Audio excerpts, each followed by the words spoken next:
What's up, y'all? It's your girl Sakina, and I'm back with another review. This is my review for The Real Housewives of Atlanta. This is season 15, episode 10. Be sure to check us out tonight on the Whether You Like It or Not panel. I think it will be hosted by Really BTV. Yep, it will be hosted by Really BTV. So be sure to check us out tonight at 8:30 Eastern Standard Time and set your reminders and all of that good stuff. I know y'all probably see this head in the background and this kind of distracting me and throwing me off as well. Like I said, I'm on auntie duty. Say hey, mama.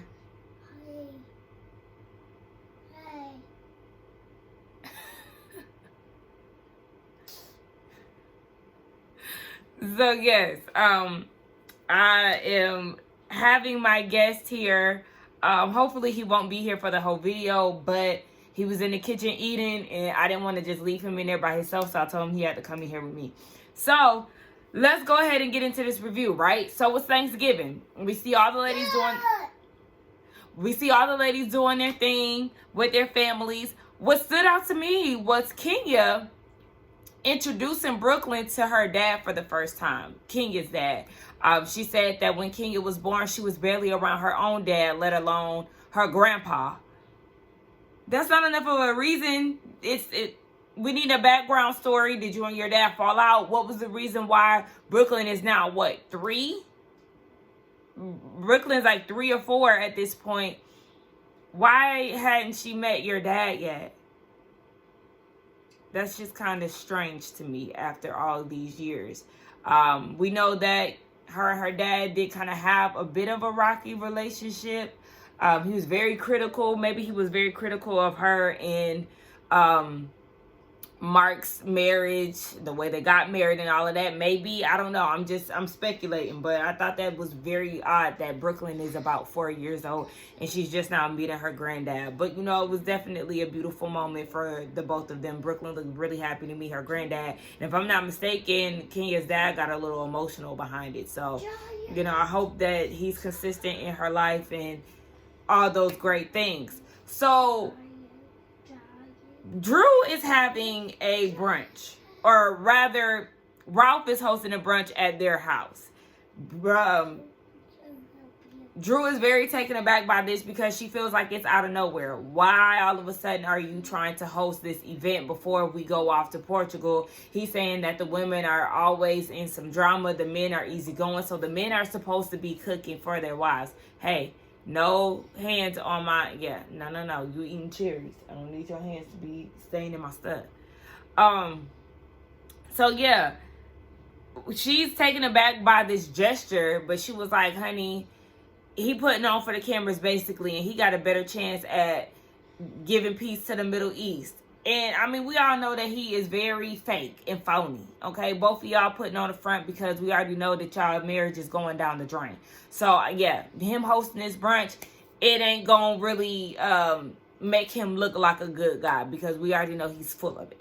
So all the ladies are coming in with their men, and Candy and Kenya, they're both shocked that Bryce is there. They don't even recognize him. I said, y'all, this is so cringy, the fact that y'all don't even recognize this man. It's been 20 years since Kenya and Candy seen him, and he doesn't look how he used to look. So I know that's probably a little uncomfortable for him. But Candy is like, he's a nice guy. What the hell is he doing with Courtney? Child, I don't know. Courtney didn't simmer down, so she ain't getting on my nerves as much as she was on the first 2 episodes.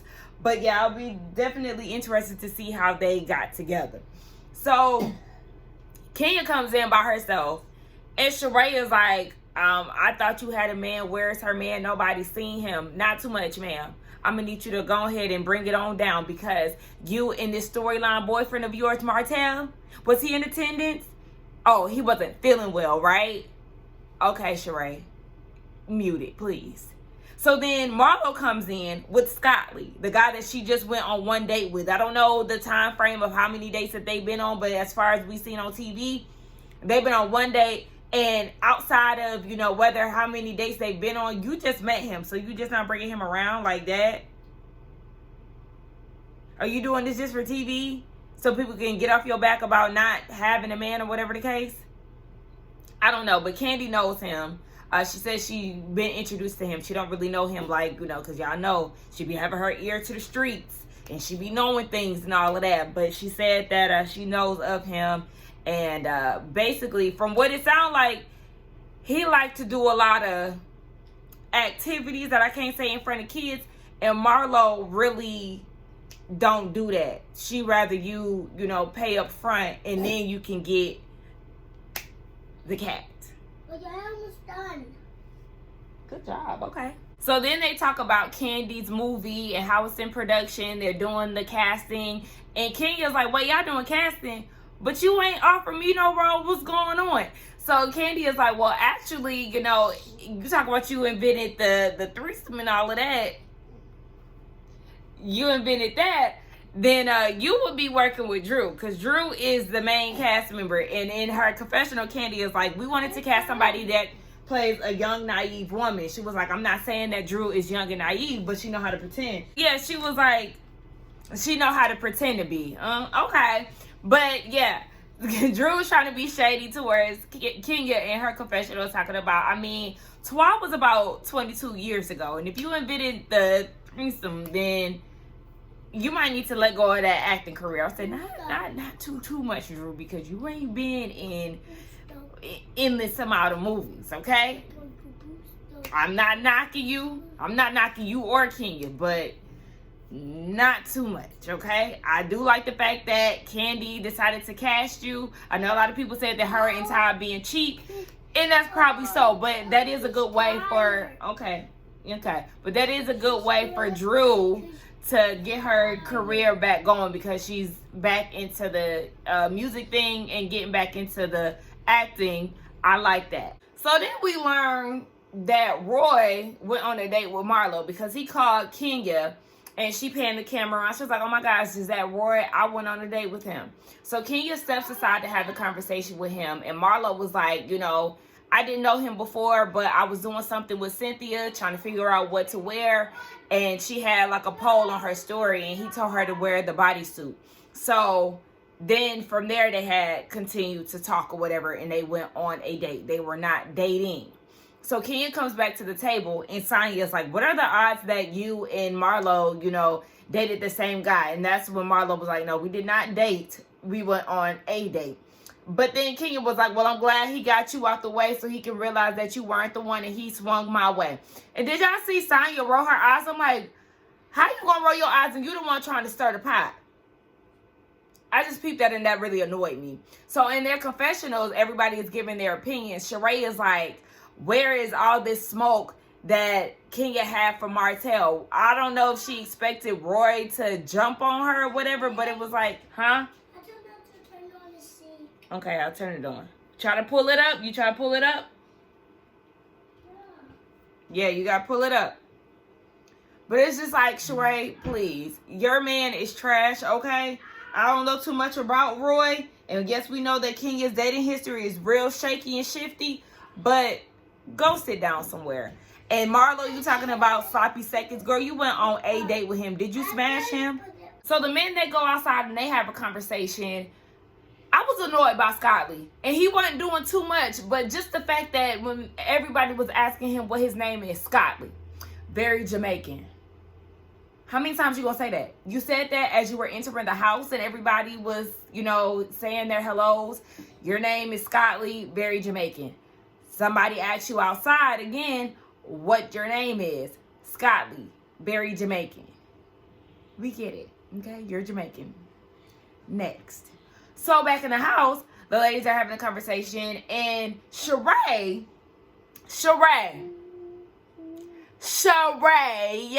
yeah, I'm putting emphasis on that. She asked Drew, "So is the chef getting paid?" And Drew was like, "What?" She was like, "Is the chef getting paid? Because there's some rumors going around on the internet that you ain't paying your people." Sheree, you are not qualified to ask anybody if they are paying their staff.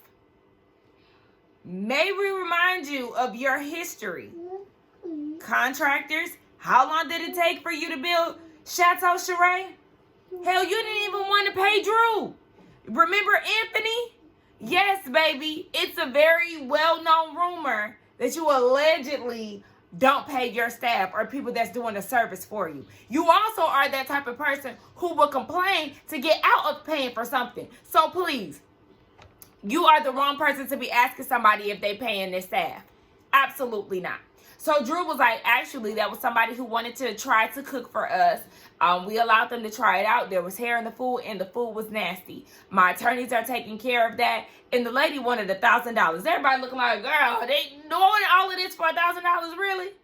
We will give you the money. But, I mean, listen. If you got hair in the food and if the food wasn't good, or maybe Drew is channeling her into Sheree. Maybe she plucked one of them hairs out of her unit, placed it in there to avoid paying. Who knows? Again, I'm just speculating. I don't know. But Drew said in her confessional, baby, she is not Sheree, okay? She pays her bills. I said, all right now. So I think it was Sonya who was questioning if everybody is open to settling the differences that they have. And Sheree was like, I don't necessarily think that needs to be that. But we might need a crisis manager on board. So Courtney, we gonna need you.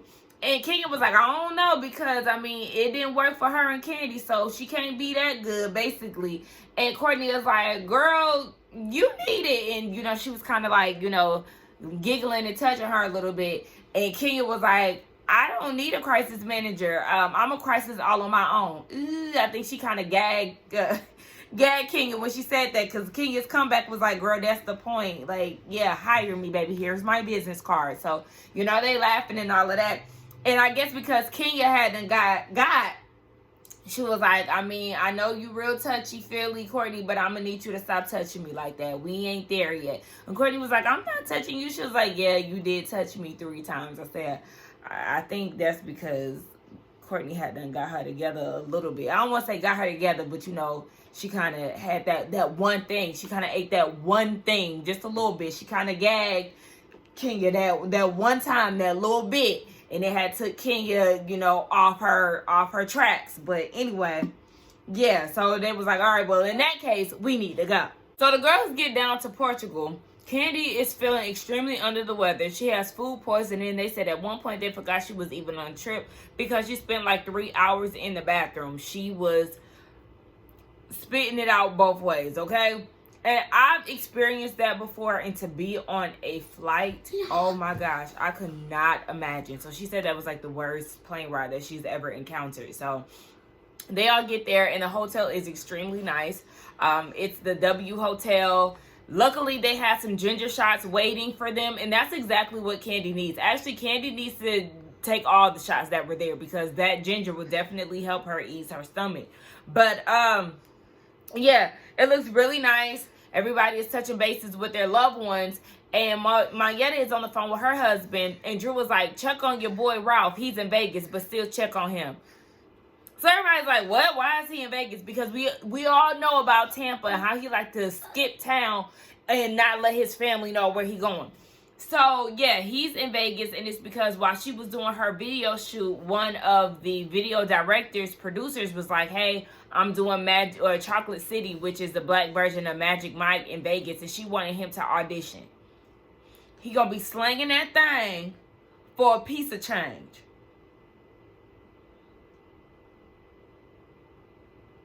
Know that while he's in Sin City, he gonna be sending even more than he was doing in Tampa. Drew, you already know what's going on. You already know. So everybody's going to their rooms. Everything looks nice. And we see Monyetta and Drew. They're having a conversation. And Monyetta's like, do you know what's south of Portugal? It's Africa. And Drew never been before. And then we learned... Wait. Drew said she never been before. But she's been to South Africa. I don't know if she's getting her continents wrong, but that's what I think is happening right now. I think that she, in her head, is thinking that South Africa is like South America. And I'm going to need her to do better. Because no, ma'am. You and Kenya, go back to geography, okay? Because y'all are embarrassing yourselves on TV. Yeah? What's those? What's the sprinkle jeans? Anyway, so we learned more information about Monyetta. She said that she actually has an orphanage in Africa. I forgot what country it's in, but Monyetta is very multi-layered. I love that. And now I'm more interested in her. I would be more interested in her being a full-time cast member if she just gave us a little bit more. But the tidbits that we're learning about her, she's way more than just Neo's baby mom. She actually has a name for herself. She's a choreographer, which we learned. She has an orphanage in Africa. She's multifaceted, honey. She has layers, and I absolutely love that. So I'm enjoying getting to know her a little bit in those scenes. So shout out to Monyetta. Now Sonya comes into Marlo's room, and they having a conversation.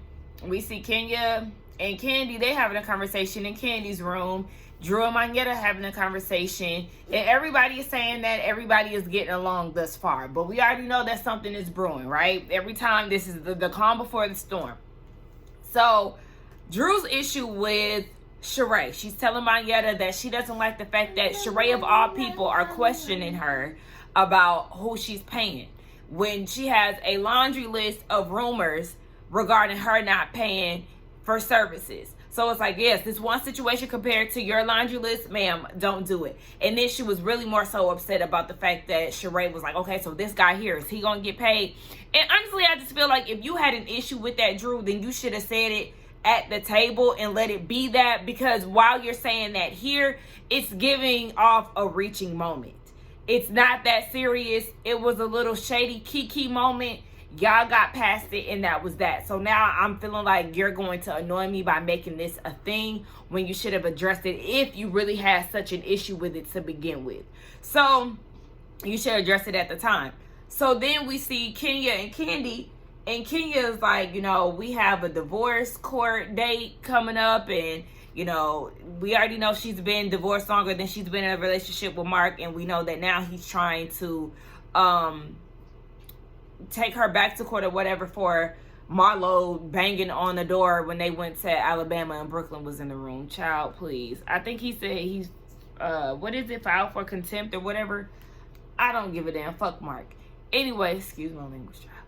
Anyway, what else happened? Yeah, so then Kenya's like, I'm excited to be dating again. And then that leads her and Candy to talking about Marlo and Rory in their one date. Kenya's not bothered by it. It is what it is. Then we see Sonya and Marlo. They're having a conversation about it. And I'm like, did they edit something wrong? But the way that they made it seem, it was like Marlo is like, well, I'm sorry that Kenya is so bothered that I went on a date with Roy. She doesn't care. Why are you making it seem as if she's very pressed that you went on one date? She addressed how she felt at the table. It was one date. Roy told her about that one date. So, whatever. And then her and Sonya are talking about how Kenya jumped on Martell for being in her DMs, but not jumping on Roy for being in Marlo's DMs. Kenya's reaction towards Martell was more so because he was very aggressive in the way that he spoke to her. I don't think she would have went off in that way if he would not have said, I don't care if I was trying to F you and all of that other stuff, and trying to make it seem like she was a whore. So that's why that reaction was the way that it was, because before that, she had a calm conversation with Sheree. She was just informing her, hey, he was in my DMs before. It was more recent, you know, whatever the case may be. We also know that he has a history. So yes, you can't just let him slide. You can't be naive to the things that Martell is doing, because look at what he did to his wife. Look at what he did to his mistress. I guess in the midst of dating Sheree, he was still trying to get mail back, according to, you know, some reviews that I had been watching. So it's like, yeah, you really can't trust this guy. But I really don't think that Kenya's response would have been that way had Martell not reacted the way that he did. So the girls go to dinner. I did actually really like Marlo's outfit. I like Drew's outfit. There was somebody else's outfit that I liked too. Can't think about. Oh, Sonya. Yeah, I think that they definitely came dressed for the cash trip. Everybody else was pretty casual, but Sheree is like, we're here to air out our problems and all this crap.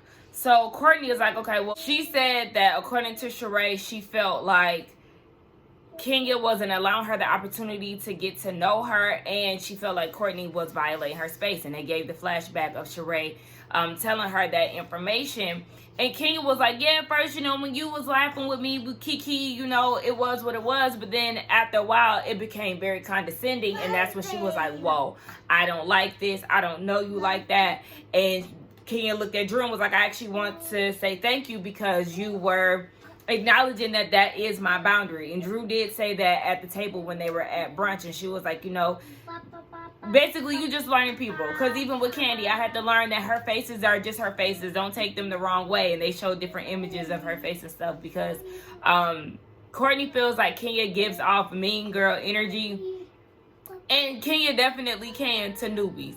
She definitely can. So I can see why Courtney will feel that way. But I like the fact that they did have the conversation and they were able to move on from it and it actually not become a thing. Now Drew want to talk about her problem that she got with Sheree, and she doesn't like the fact that Sheree was talking about a legal matter that she had with the young lady. I don't like when people say young lady when they're in conflict with somebody or whatever, because I just feel like that's very condescending, like child, whatever. But anyway, yes, she has a lawsuit with this chef that's trying to get this money, and the thing that really got her was the fact that Sheree was saying it behind her back because Courtney told Ralph and Ralph told Drew. Okay, whatever. So at this point, Sheree's trying to overtalk Drew and do all of this, and Drew was like, if we're building a friendship, then you should have came to me. But Drew, it's not that serious. It's not. Like I said, it was a shady moment that should have been left at the table at your house, and that's it. You're reaching for this moment with Sheree, and I don't even like Sheree, but I really feel like you're reaching for this moment, and we do not care. We don't. So then Sheree was like, okay, well, if you want to say that, because Sheree's like, we're not friends. So you want to talk about, being loyal or whatever, trying to view this as a friendship. We're building. We're not friends because you sat there and lied on me and said that I confiscated everything after the reunion. It's really Drew talking about. But we moved past that. Okay, and I thought you and Sheree moved past that at your dinner. So you're bringing it up again in Portugal. It's not that serious. So, Sheree, you're lying, okay? Because the rest of the girls did say that after the reunion, behind the scenes, yes, somebody did confiscate the She by Sheree merch. All that y'all could have was a hat, okay? They took bags and whatever else. So then I guess she thought she was proving a point when she said that Marlo has a lot of things. Okay? But what was giving at the reunion was taken back. Okay? So then we see Marlo in her confessional with her She by Sheree gear. But let me ask you this, Sheree. Is your good sis sporting her She by Sheree gear the way that you are? If she's supposed to be your good friend and y'all supposed to be like that, why don't we ever see her in her multiple She by Sheree items in any of these episodes? Besides this one. In a regular scene, she's not sporting your leisure wear. So, but that's neither here nor there. My thing is, yes, you lied, and the rest of the ladies did say that you did take some of the items that were given to them on stage. So, girl, please. So, Drew is making this whole lawsuit thing like a big deal. Girl, you acting like your lawsuit was Tom Girardi's or something, and you Erica. Please. This lawsuit is very petty. It's not that big of a deal. It's $1,000, baby. I'm gonna need you to relax. So Sheree is like, okay, well, you need to acknowledge what you did to me. Drew is like, you need to acknowledge what you did to me first, and all this other crap. So they trying to stick a pin in it and just, move forward for the time being, because the food is out at this point. So Drew gets up and she leaves crying. Drew, you're acting. You're acting because this is not that serious. I don't know if something else is going on at home, if this is in the midst of you and Ralph's divorce, But this shit that you just pulled right here, leaving and crying, BS. I don't believe it. It's fake. It's phony. It's forced. Just like this issue that you're trying to have with Sheree. So that was the end of the episode. The girls are trying to get Sheree to go out and check on Drew and all of that. Anyway, let's get down in the comments and talk again. Be sure to check us out tonight on the Whether You Like It or Not panel, hosted by Really BTV. Do not forget to like, comment, and subscribe to my channel, and I will see y'all in the next one. Bye. Say bye. Bye.